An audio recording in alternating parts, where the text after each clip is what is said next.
I appeal to the youngsters of Telangana. We need to expose these fake MOUs. మేము చేసిన research తోని we found out about 10-20 companies which we will upload online.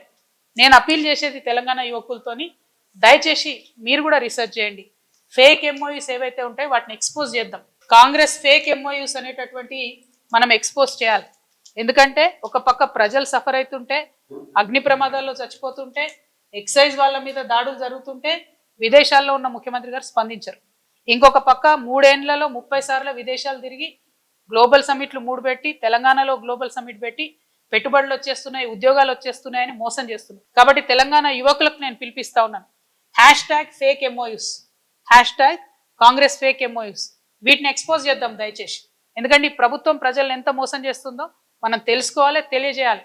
మనం ఏమనుకుంటాం, ఇన్ని లక్షల కోట్ల investment వస్తుందంటే ఎన్ని వేల ఉద్యోగాలు వస్తాయో అనుకుంటాం. కానీ ఇదంతా తప్పుడు ప్రచారం అనే విషయాన్ని కాంగ్రెస్ ప్రభుత్వాన్ని ఎండగట్టాలని చెప్పి నేను కోరుతా ఉన్నాను. దీని మీద తప్పక మనం చర్యలు తీసుకోవాలి. కాబట్టి యువమిత్రులందరినీ కూడా ఇన్వైట్ చేస్తున్నా. సో ఇట్లాంటి అనేక అంశాలు ఒకటి తెలంగాణ జాగృతి రేపటి నుంచి అనేకమైనటువంటి అంశాల మీద కంటిన్యూస్గా పోరాటాన్ని తీసుకోబోతా ఉన్నాం.